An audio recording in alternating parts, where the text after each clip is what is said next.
Unbelievable. It's about a bear, for goodness sake.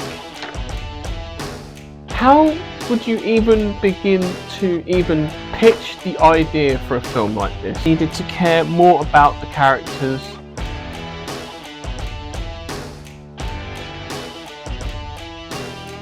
Hello and welcome back to Tom Marshall Media Podcast. If you haven't already, please like and subscribe to the channel. Today we are going to look at Cocaine Bear. Let's get into it.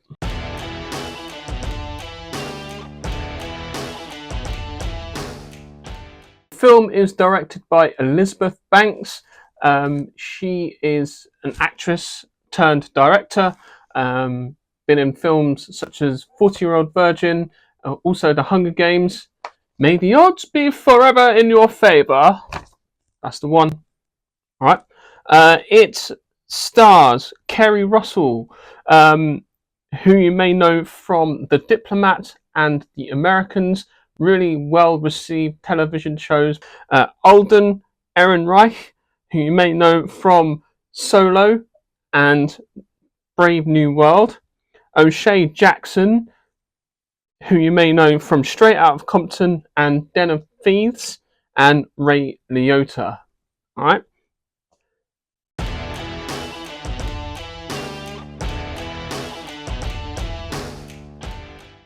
The budget and box office for this film is estimated to be around 35 million, and gross box office is around 88 million. So it's done pretty well. So pretty successful film. Done all right. It was all the talk around the time it was made in. It was released in 2023, so last year, and yeah, it's all anyone could talk about. It was definitely a water cooler sort of talk of the town movie. Had a lot of buzz around it, so yeah, I ended up going to see it that year and was pleasantly surprised.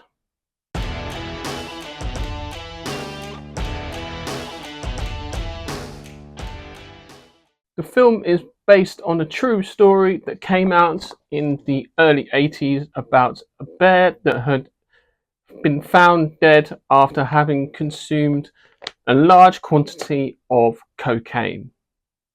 And obviously the people that came up with the story came up with the film idea, obviously not going to know exactly what happened to the bear at the time, so obviously using their own sort of imagination and creative license, and basically just going to town on the story and just really finding clever ways to sort of bring this whole idea to life.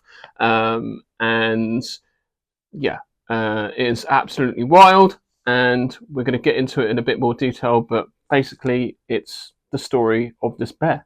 Like I said, this film is set in the 80s during the height of the drug trade, and the opening scene is of a pilot who is flying his plane in like the worst possible weather conditions, and sets the plane to autopilot.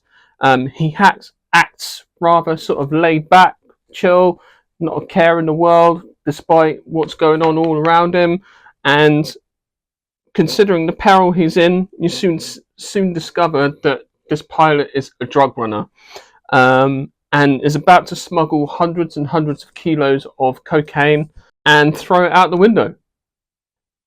The drug run ultimately goes wrong in this occasion, and the pilot meets his demise and scatters the drugs all over this national park, not his intended target. This is where you are introduced to two kids basically skiving, ditching school, and heading into the national park, Henry and Dee Dee. Two of the most foul-mouthed heavily southern American kids you have ever seen on screen. And these two kids discover one of the packets of cocaine that have been dropped on the floor and can't figure out how to, or what it is, or how to actually do the cocaine. But the innocent child in them. Basically, they end up eating it. Yeah, like I said, this film is wild. The two kids discover the cocaine bags that had landed in the park. They also discover a bear that has basically ripped into one of the packets, acting violent and incredibly aggressive, attacking locals and also killing a whole load of people in the most horrific and nasty ways. Their mother finds them, Sari, Kerry Russell's character, but unfortunately the daughter is separated and taken by the bear.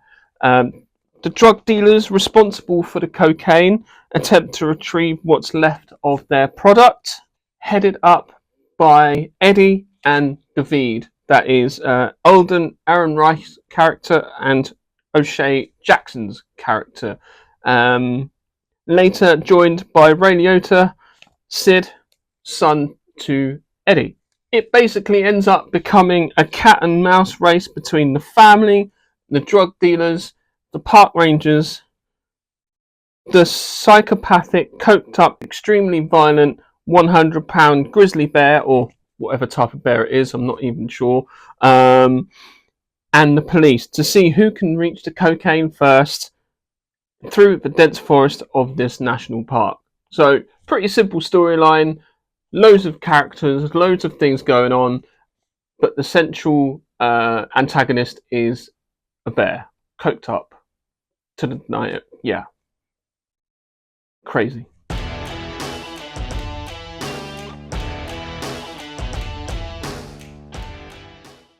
What can I say about this movie? It is fucking wild. Unbelievable. Like, I thought Longlegs and The Substance were really out there, really crazy and strange, wonderful films. This one takes the biscuit. It's about a bear, for goodness sake. How would you even begin to even pitch the idea for a film like this to like a studio or an executive? I mean, what on earth? Like, they just go in and be like, yeah, so this is a film about a bear who's high on cocaine and just going on a wild, rampant killing spree. Yeah, let's greenlight that.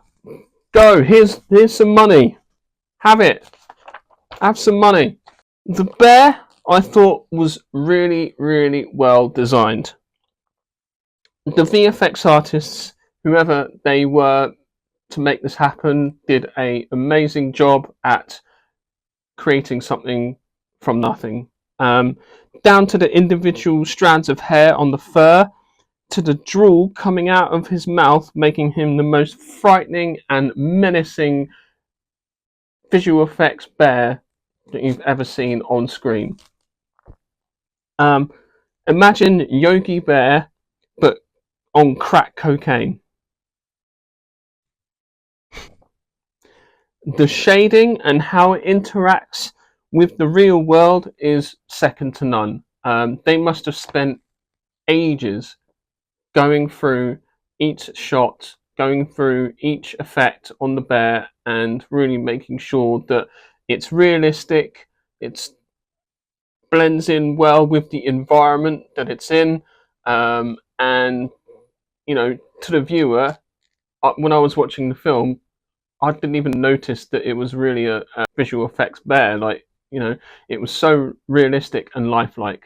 It was seamless how they did it. So well done to those VFX artists who worked on that bear. How they did it, no idea. Part of me wants to know, but also part of me doesn't want to know, just to keep the mystery of it alive. Although I've seen some behind the scenes footage of them making this film, and from what I understand, they have a fake or part of a fake bear for the actors to interact with. So like the head, and they had like a bit of a body, just so they have something to sort of draw their eyeline and look towards. So at least they had something there. as like a reference point, basically. I did find, however, they were trying to spin too many plates at once. I understand why the people responsible for the drugs were there, and I also understand why the police officer was there, as he was in charge of the investigation in the to the pilot that you saw in the first scene, and he was following a few leads that led him to the national park. So I kind of get why he was there. I understand why the foul-mouthed Southern American kids were there as well, and you know, they serve well as the main protagonists, as people you sort of really sort of care about. However, the park ranger character in the film was almost added to the story just because it was set in a national park, and they were just like basically a requirement from the studio. It was like you have to have a national park sort of park ranger type character in there, just because. I personally would have liked it to be a bit more violent, a bit more horrific characters. There was too many people at once at any one time. You're going from one storyline to the next, to the next, to the next, and it's like, oh, come on. I also thought that it should have been told with a bit more seriousness to it, considering the subject matter of the violent bear and also the drugs aspect of it. But that's just me. I mean, I'm not really a filmmaker, so I have no, like I said, no skin in the game whatsoever. But I would like it just to be a bit more serious. However, there were some rather wild moments and amazing death scenes. Hollywood now seem to be getting rather creative when it comes to killing their main characters. Overall, I give this film a solid sort of 7 out of 10, mainly because I feel I needed to care more about the characters. I personally would have made it more serious, like I said, considering the subject matter, but what do I know? There were some nice heartwarming moments in the film with the family, but both the human characters as well as the digital bears and the little cub bears that propped up out of nowhere was a nice touch. All in all, it's a good watch. Nice little comedic moments in there as well, and definitely worth your time to go and watch it and decide for yourself what you think about the film. And yeah, let me know what you think in the comments. And yeah, hopefully you enjoy it as much as I did. I'm just being a bit nitpicky on certain things and just being a bit more analytical about the ideas of it. But yeah, it's just my opinion. Don't have to take it seriously. Come on now. So yeah, so there you go. I hope you enjoyed the video today. Like I said, please like and subscribe to my channel, and I shall see you in the next video.